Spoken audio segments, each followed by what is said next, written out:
La chute du niveau de l'orthographe est flagrante et massive comme l'immigration. Les Haïtiens qui ont tué Haïti, en laissant le narcotrafic, moi je peux pas le remplacer, ils sont complètement cons. On aide le monde entier, à l'extérieur comme à l'intérieur de nos frontières. Regarde, la France, c'est devenu la cave du monde entier. Vas-y Rocco, sors ta quéquette. Les femmes adorent faire du cheval. Elles ont le clito qui frotte sur le pommeau de la selle. Là, ça. Ah, mais Arjou, c'est normal, c'est des grosses salles. Je suis pas une poule, hein. You can do anything. Grab them by the pussy. Qu'est-ce qui nous arrive? J'ai toujours aimé les femmes un peu qui nous résistaient et tout. Votre style était un peu d'allumer les messieurs d'un certain âge, c'est vrai? Je sais pas, j'ai l'air de vous allumer, là. Non, moi j'aimerais bien. Allez, prendre 2 baffes dans la gueule, ça va être vite fait. Vous êtes une salope et vous êtes une... Vous jouez la prolongation, qu'est-ce que vous faites? Oh là là, regardez-moi ce bon bec. Entré l'autre jour à Vincennes dans une pharmacie où la pharmacienne et son assistante, enfin sa préparatrice, étaient voilées. Je suis ressorti sans rien acheter. J'ai l'impression d'une espèce d'enclave algéro, Marocco, enfin tout ce que vous voulez. C'est un peu comme les boucheries halal. Et des Twitch ou des je sais pas quoi là en direct, avec sans doute des centaines de gens derrière. Ouais, t'as trop raison, Ismaël. Je suis trop d'accord. De la balle, le Coran sur ta tête. La moitié de la population de Mayotte, c'est des clandestins. Maintenant, on vient nous expliquer. Oh, on va faire une minute de science pour les Mahorais. Ça doit être des clandestins comoriens qui, de toute façon, n'ont même pas voulu écouter les alertes quand on leur a dit de s'en aller de leur bidonville. Population qui, du point de vue des papiers, est illégale. Pau, c'est en France. Il n'est pas d'usage que le Premier ministre et le Président de la République quittent en même temps le territoire national. Je suis content d'être en France.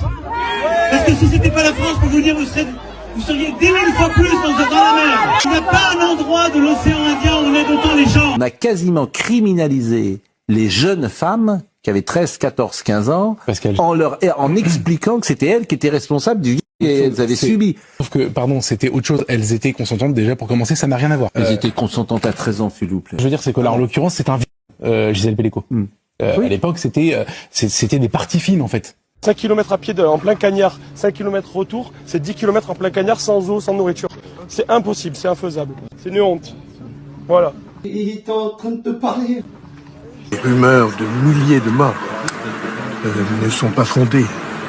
Alors quelques dizaines ou quelques 200. Vous avez reconnu que vous n'étiez pas, je cite, spécialiste des sujets liés à l'éducation. Ça tombe mal quand on est ministre de l'Éducation nationale, non ? Je crois pas qu'on attende d'un ministre qui soit un spécialiste de ces sujets. Je crois qu'on a oublié de nous dire merci. Pas grave, ça viendra avec le temps. L'ingratitude, je suis bien placé pour le savoir, c'est une maladie non transmissible à l'homme. Et je le dis pour tous les gouvernants africains qui n'ont pas eu le courage vis-à-vis de leurs opinions publiques de le porter, aucun d'entre eux ne serait aujourd'hui avec un pays souverain si l'armée française ne s'était pas déployée dans cette région. L'antisémitisme éventuel, en tous les cas il n'était pas philosémite, de monsieur Jean-Marie Le Pen n'arrive pas à la cheville de l'antisémitisme vivant, dangereux, purulent de monsieur Mélenchon. Le wokisme, c'est un hôtel psychiatrique à ciel ouvert. Bien entendu qu'en France, il y a des wokistes, des soi-disant écologistes, que je ne tiens pas pour des écologistes, sont pour la plupart wokistes. Très gros, c'est de considérer que le blanc est moins valeureux que les peuples souffrants. Les femmes sont plus valeureuses que les hommes machistes. La transe insoumise n'a pas encore gagné. J'étais très frappée par les images qui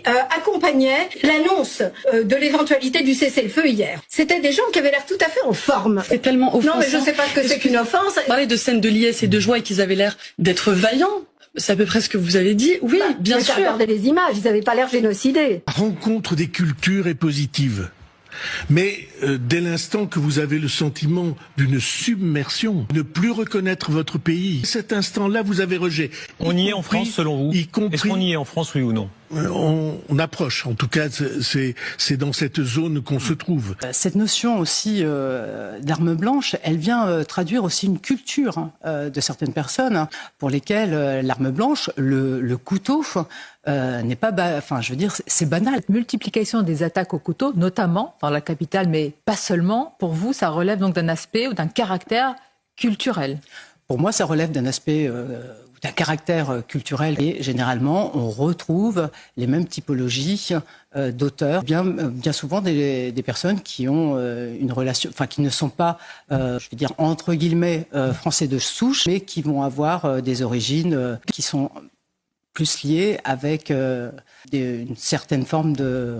tout simplement un lien avec l'islam. Oui, Gauthier, un nouvel humoriste a fait son apparition sur France 5 ce vendredi. Non pas venu d'une autre contrée, mais semblant tout droit sorti d'un autre siècle. Être un voyageur temporel du 7e siècle bédouin, vêtu dans le plus pur style du désert d'Arabie de l'époque. Bonnet au style koufi sur la tête, barbe au look salafiste à faire pâlir le prophète de l'islam lui-même. Babette, comme on l'appelle, elle riait à chaque blague. J'utilise justement ce terme d'islamo-humoriste. Un barbu salafiste habillé à la mode du prophète qui vient raconter des blagues sur le service public, en plus pas drôle et payé par nos impôts. Le prénom a une signification civilisationnelle. Tu sais, avant Adolphe, c'était Guillaume qu'on ne voulait pas donner aux enfants français parce que c'était Guillaume II, l'empereur d'Allemagne. Mais aujourd'hui, si on appelle son enfant Mohamed, ça signifie je suis de civilisation musulmane et je veux persévérer, je veux que mon enfant continue la civilisation musulmane. Ça s'appelle la colonisation. En France, appeler son enfant Mohamed, c'est coloniser la France. Parce que le nombre de demeurés adultes qui jouent à... J'appelle tout adulte de plus de 25 ans qui joue à ça un demeuré. J'ai aucun respect pour les adultes qui jouent aux jeux vidéo. Je vais encore avoir des menaces sur Internet. Il y a des choses plus intelligentes à faire, les gars, que d'aller se souiller le cerveau et insulter sa propre intelligence et son être même, que d'aller sur des écrans jouer à des singes, des bananes et des serial killers. Vous êtes des abrutis, vous comprenez ça? Des abrutis. Alors oui, cette image est pathétique, ils ont des têtes d'abrutis, c'est terrifiant. Il y a plusieurs témoignages qui vous accusent d'avoir été très violents. Je vous les cite. Je l'ai vu défenestrer un gamin. Moi, je l'ai vu soulever un enfant par les oreilles et lui taper la tête sur le mur dans son bureau. Il me giflait quasi quotidiennement. Il avait la main lourde. On le redoutait tous. Défenestrer, j'ai jamais défenestré des gens. Jamais défenestré des gens. Les fenêtres étaient coulissantes. La main lourde, oui, quand je frappais. En début d'année, il fallait en distribuer quelques-unes, puis après, c'était tout. Moi, je n'avais pas besoin d'en redistribuer. C'est l'ancienne époque. Parlons des violences sexuelles. Je pense que c'était cantonné au collège. Le père Caricart, c'était quelqu'un qui était directeur de Bétaram, qui était très sensible aux gosses. Et que les gosses toussaient un petit peu, ils leur distribuaient des petits cachous. Donc moi, je ne l'ai pas vu avec cette déviance sexuelle. Il était maniéré, certes. C'est pas le premier curé maniéré que je vois. C'est pas les premiers gosses maniérés que je vois. Et comme par hasard, c'est ces gosses maniérés qui subissent ce genre de violence. Ça veut dire quoi, maniérés? Qui sont, qui prennent peut-être, qui se posent des questions sur leur sexualité, etc. Ces gosses-là, tu les perçois de suite. Pourquoi il n'y a pas eu à Budapest ou pourquoi il n'y a pas eu à Tokyo la même chose? Je vais vous dire pourquoi. Parce que là-bas, il n'y a pas d'immigration. Comment, Dominique Soto, pouvez-vous vivre avec des gens qui se demandent chaque matin s'ils vont vous tuer? Nous avons fait venir une immigration de masse qui porte la guerre, le djihad, comme la nuée porte l'orage. C'est l'islam qui est une religion absolument guerrière, qui veut absolument la domination mondiale. D'ailleurs, Allah Akbar veut dire Allah, Dieu est le plus grand, et qui impose soit par la douceur, soit par la prédication, et quand c'est nécessaire, par la violence, sa domination. Bonjour, je suis Nathalie Cheima, je suis convertie depuis une dizaine d'années à l'islam, et ma question est la suivante. En 2015, l'obscurantisme islamiste est venu faire taire un journal avec des kalachnikovs.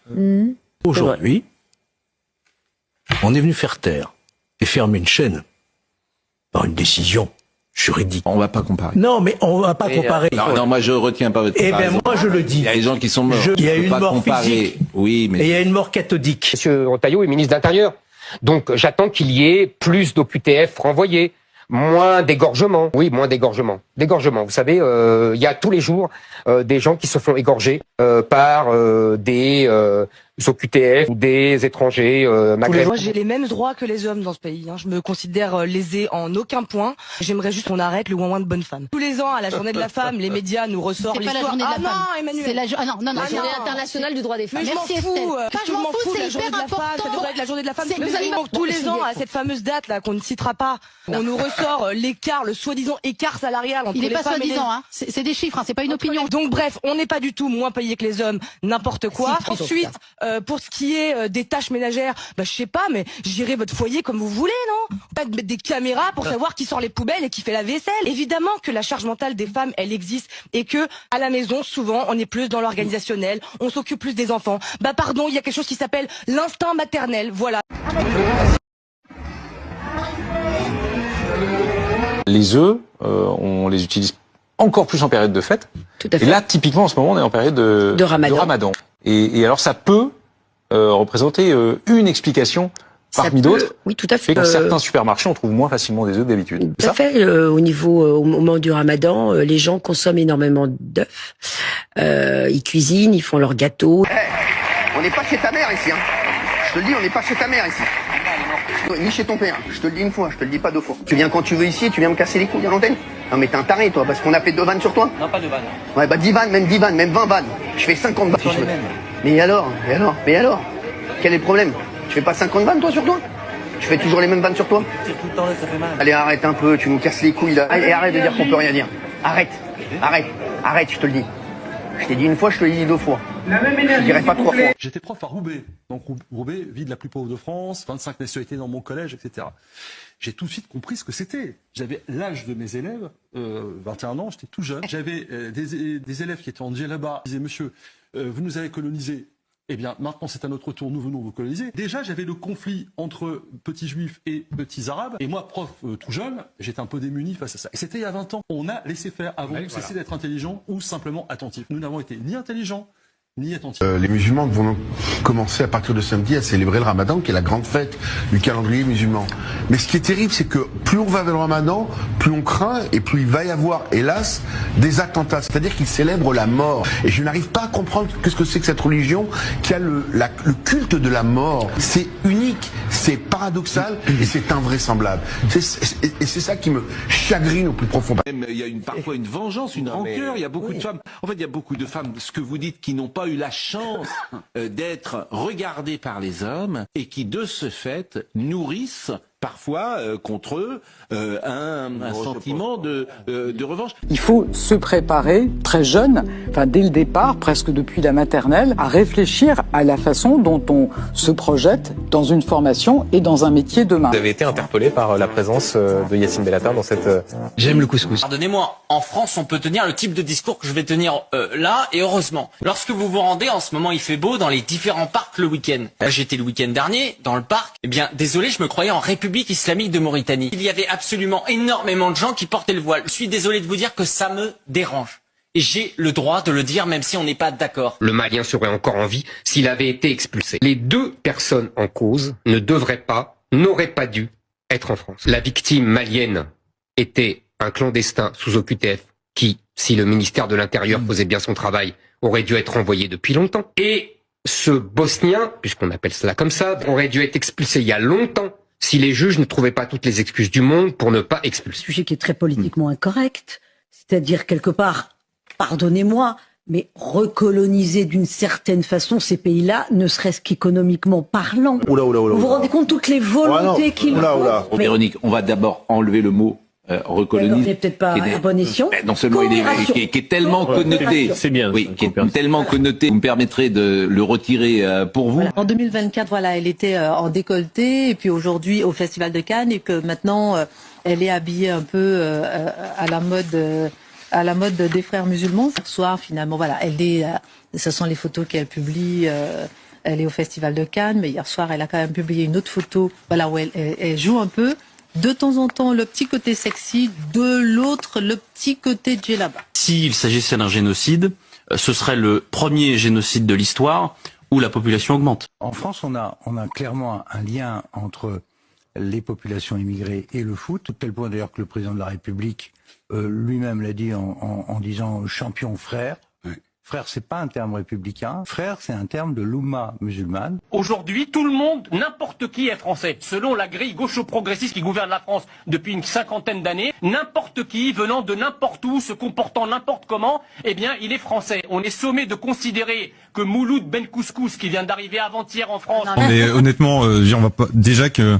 un rappeur a du mal à être un artiste, on peut pas lui demander en plus de réfléchir. Pardon, le rap est une sous-culture, vous le vouliez ou non. Vous permettez de dire que le rap est le triomphe des dégénérés dans la musique. Il y a des rappeurs qui nous regardent, je m'excuse au nom de... Non mais c'est pas de souci, hein, mais moi j'aime de temps en temps aller au McDo, c'est pas un problème. Et je dis pas que c'est de la cuisine 3 étoiles. Une étude d'Éric Morin sur le voilement des filles à l'école qui montre que celles qui ont été voilées, à qui on a demandé justement de retirer le voile, ont eu de meilleurs résultats scolaires, justement parce que on leur a demandé de retirer le voile. Son directeur de campagne, c'est le maire de Garges-les-Gonesse. En termes d'islamisation du pays, c'est top. Je vais vous dire, il y a un élu LR aujourd'hui que j'ai eu au téléphone, il m'a dit Garges-les-Gonesse, on le surnomme Ramadan City. Le jour du Ramadan, j'invite les gens à regarder le site internet de Garges-les-Gonesse. Il y a une affiche où on voit des minarets. Dominique de Villepin. Il a une seule personne qu'il a mis en avant. Ce monsieur, c'est Benoît Jimenez, qui donc est maire de Garges-les-Gonesse. C'est important. Refusez d'accepter que mais je suis désolé. Ce sont toujours les mêmes. Donc les mêmes, c'est qui? Donc ce sont toujours des Noirs qui agressent alors? Oui, ce sont toujours des Noirs qui agressent. C'est souvent des Noirs. Moi personnellement, bravo, pas parce que moi j'étais pas des Noirs. J'ai beaucoup été agressé par des Maghrébins. Oui, alors donc ce sont que des Maghrébins. 99% des fois, une statistique de 99,9%. C'est mon statistique à moi. Français souche, c'est quelqu'un qui a plus de noms de sa famille sur les monuments aux morts que dans les registres de la CAF. Je suis français de première génération. Je n'ai pas une goutte de sang français. Je n'ai pas une goutte de sang français. Donc ça marche pas sur moi le coup du racisme. Il y a aussi faire des mesures qui nous permettent de travailler plus. Parce que nous avons un modèle social sans gagner plus. Les domaines d'action prioritaires aujourd'hui en France sont le fait d'avoir plus de bébés de souche européenne, de faire en sorte que ces bébés soient baptisés, mais également d'évangéliser tous ceux aujourd'hui qui ne sont pas catholiques. Sur la natalité, c'est tout simple. Mariez-vous jeune et faites un maximum de bébés. Et dans 10 ans, je pense qu'on ne sera même plus catholique, on sera tous musulmans. On vit dans un monde où le péché n'existe plus. Et donc on ne sait même plus que des cas de possession font partie, malheureusement, du quotidien. Anne Bernet. Il y a beaucoup de raisons. Peut-être aussi le fait que de moins en moins de gens soient baptisés. Et je prends l'exemple de l'Algérie. Vous avez des millions d'Algériens qui présentent des risques majeurs, qui peuvent sortir un couteau dans le métro, dans une gare, dans la rue, n'importe où, ou prendre une voiture et rentrer dans une foule. Eh bien non.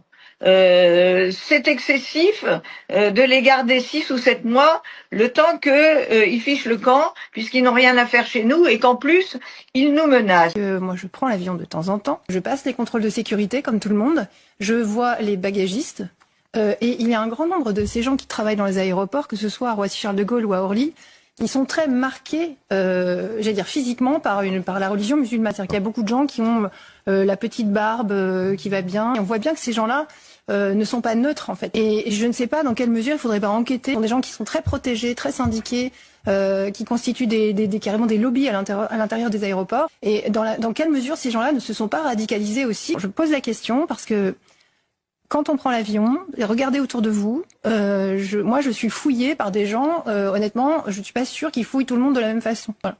C'est une question que je pose. Bon, eh bien écoutez, vous avez raison de la poser. Il s'est permis de crier Free Palestine, le nouveau, si je puis dire, Hitler. J'ignorais tout de ce genre de phénomène sur les réseaux sociaux, enfin sur Internet. Je n'avais jamais vu ça. Des gens qui regardent quelqu'un se faire humilier. Ça a résonné en moi avec la culture racaille. Je me suis un peu renseigné, il y a une dimension dans la culture maghrébine de l'humiliation, la hagra, qui est importée chez nous par des gens qui n'ont pas grand-chose en commun avec la façon dont moi j'ai été éduqué. Décoloniser la France, désislamiser la France. Par exemple, que le fait de voir un noir en France ou un arabe en France soit juste de l'exotisme et non pas quelque chose d'habituel.